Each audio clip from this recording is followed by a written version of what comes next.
afternoon Middle East and good evening Philippines. Masakay guys. Hello guys, sino pang mga wala pang ads on reels dyan? Karamihan kasi ngayon guys, kahit konti pa lang yung mga views nila at konti pa lang yung mga followers, ini-invite na sila ni Meta sa ads on reels. Pag invite sila sa kanila ni Meta sa ads on reels, is diretso set up na. Ganun yung nangyari sa akin guys. Ang tagal ko naghintay sa ads on reels.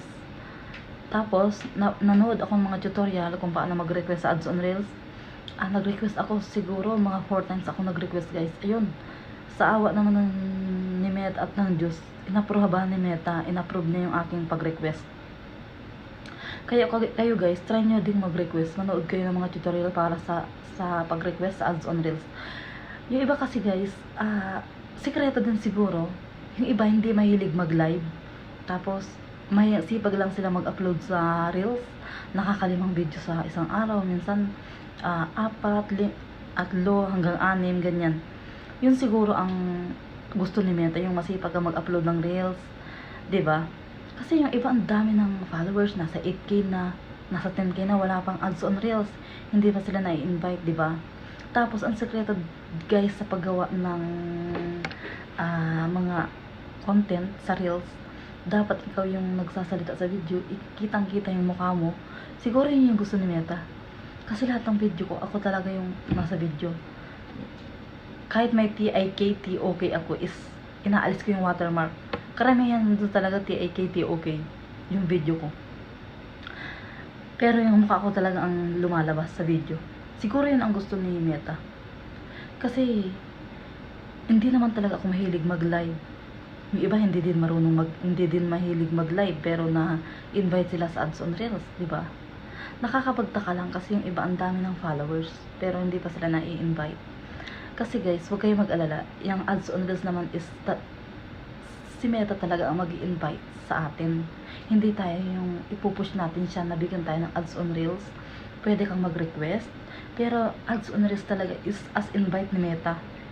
Hindi katulad ng in-stream ads, talagang lalabas na lang ng kusa sa ano mo, sa dashboard, kung available na siyang i-set up. Pero yung ads on reels talaga is need natin ng invite from Meta. Okay guys?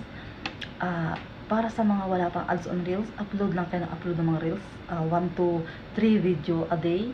Tapos kayo yung nasa video at mga original content. Ang ayaw kasi ni Meta guys, yung mga unoriginal, yung mga ninanakaw lang yung mga video na hindi sa'yo. Yun guys. Kaya dapat consistent tayo sa paggawa ng video. Diba guys? Ito pa guys, yung iba kasi mahilig mag-promote. Ako naman hindi ako nag-promote. Hindi ako nag-promote sa wall. Kasi dun sa page ko is mahilig ako mag-promote. Kaya siguro ako na ano dun, na yung page ko dun is not recommendable. Pero aayusin ko yun. Sabi naman nila, kapag nag-upload ng mga video, makakasampung video kayo isang araw, pwede na ding baka posibleng ibalik ni Meta yung page recommendable ko sa aking Roda Royeros TV. Ito pa guys, kaya siguro madaling magbigay si Meta ng ads on reels sa mga walang masyadong viewers at sa walang masyadong followers. Hindi sila yung mahilig magpadika sa mga live tapos nagpaparapol. Yun guys, diba? Karamihan kasi guys, din sa iba nagpaparapol, nagpapadikas. Yun siguro ang ayaw ni Meta, diba? Ang gusto siguro ni Meta, yung fresh yung mga content mo na wala kang nilalabag sa community standards niya, diba? Dapat pag gagawa tayo ng content, tayo yung nasa video, tayo yung gagawa, tayo yung nagsasalita, at tayo consistent talaga tayo sa paggawa ng video na nakikita niya ni Meta, nag-e-effort ka, na hindi mo pinupush yung mga followers mo at mga viewers mo na i-follow mo sila, ganun. Ang gusto siguro ni Meta is yung mga organic followers. Kasi yung iba talaga is konti lang yung viewers pero organic yung mga followers. Ako nga guys, talagang wala pa akong mga viewers na marami. Ang viewers ko lang talaga 500, ilan lang yata yung 1K ko, 2, 500, ganun lang.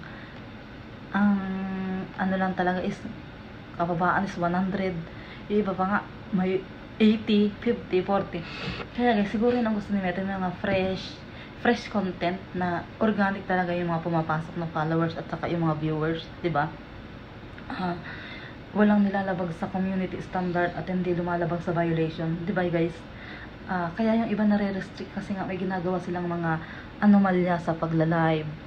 Yung iba nandun demonetize kasi nga gumagawa sila ng mga illegal activities sa Facebook. Kaya ang sekreto dito guys is gumawa ka lang ng mga content na yung sarili mong gawa, consistent yung pagkagawa mo, tapos wala kang lalabagin sa community standards ni Meta. Posibleng ma-invite tayo sa ads on Reels. Tulad ko guys, 4K followers pa lang ako is na-invite na ako ni Meta sa ads on Reels. Wala pa ako gaanong viewers. Kaya guys, kayo, so try nyo mag-request kay Meta sa ads on Reels. Manood kayo ng mga tutorials. Okay guys? Yun lang guys. Thank you. More followers.